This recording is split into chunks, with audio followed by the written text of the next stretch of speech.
Hey guys, welcome into our informal weekend news wrap-up. Before we get into things, I just wanted to let you all know that the King's University that I'm at, the radio station has actually offered me a slot. So I'll be on the radio, guys. The Realist is on the radio. We're going places, guys.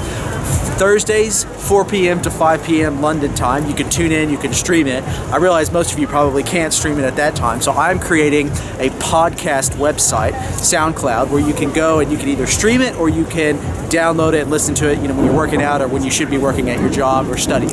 So keep that in mind. Every time I make a podcast, I download it, I'll link it up on my Facebook page so you can find it there, you can follow it.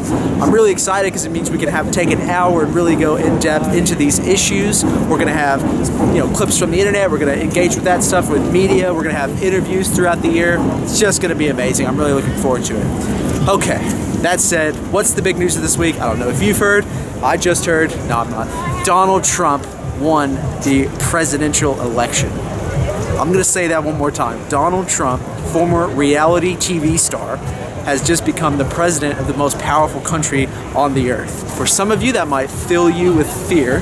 For some of you, you might be ecstatic. Now, I'm going to address both here today. Now, to the Democrats. The Democrats put forward a candidate, Hillary Clinton, who was long-term in politics, but was the manifestation of status quo establishment politics. And the big miss here was that the Democrats didn't identify enough this wave washing through America on both sides of the aisle that people were fed up with establishment status quo politicians. And they should have seen it in their own party, right? Because Bernie Sanders got so much of the vote, and his voters were, let's face it, they were so much more passionate about Bernie Sanders than Hillary Clinton voters were passionate about Hillary Clinton. So you saw it there, and of course you saw it with the nomination of Donald Trump, right? Because he was the thermonuclear anti-establishment candidate that blew apart the Republican Party. And even still, though the Republican Party got elected, there's a lot of established Republican politicians and policymakers who are sitting back thinking, where do we go from here? Because a lot of the things that Donald Trump represents and stands for isn't necessarily what they stand for and represent, but they're going to have to coalesce around it. So, to the Democrats, I think this is actually a really important, really treated as valuable for you guys, because you can kind of sit back and think, okay, where did we go wrong?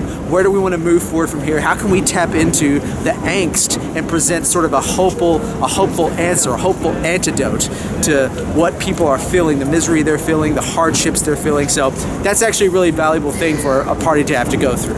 On the Republican side, if you voted for Donald Trump, I guess congratulations, your guy's in office. I will say this, there's a lot of people out there, you can see it on social media, you can see it on news outlets, who are feeling fearful.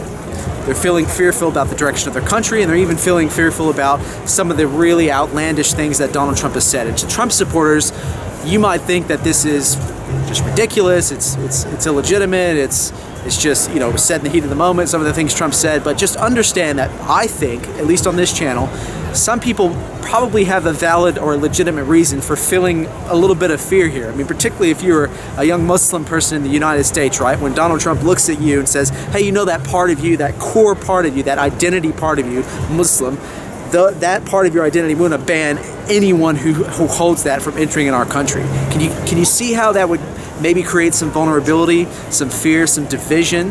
The same thing goes with immigrants, right? He said similar things to immigrants. So I'm just saying, you might disagree with, opening up borders completely. You might agree with some of the policies that Donald Trump says, but I just want you to just take a minute and empathize with some of the people who are feeling fearful about what Donald Trump might do. Now, to those people who are feeling fearful, it's a hard thing to say, feeling fearful, I just want to talk to you guys for a minute and say, I understand your fear, I understand maybe your trepidation.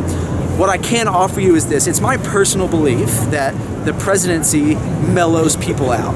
It really puts them on a more, dignified platform. And I think, to be honest, to give Trump some credit, his victory speech, you saw a lot of that.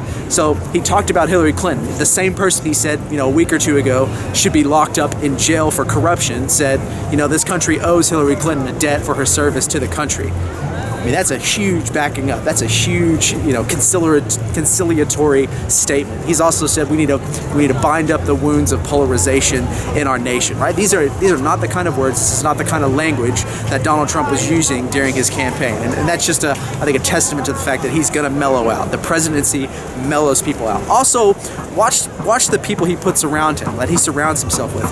Who's he going to put for his Secretary of State? Who's he going to put for his Attorney General? Who's he going to put as his Chief of Staff?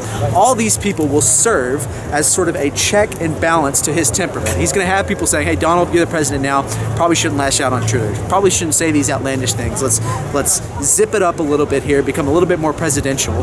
The reason why this is so important is I think Donald Trump and his people know, or if they don't know, they're going to find out really quickly. You can't run a country based on fear and division. You have to have a unified, positive message. And again, I think you've already seen that in his speech. He said, look, we need to unify, we need to bind the wounds of polarization so we can move forward. That's it, guys. The best news of all, the election is done. We don't have to listen to any more of this election. We're good. We can just sit back and go on with our lives and maybe actually build bridges in our own communities and stop looking for political leaders who will do it for us. Maybe it's time that we take initiative ourselves and do the things, be the change that we want to see. All right, guys, that's it. Like the channel, like the video, subscribe to the channel.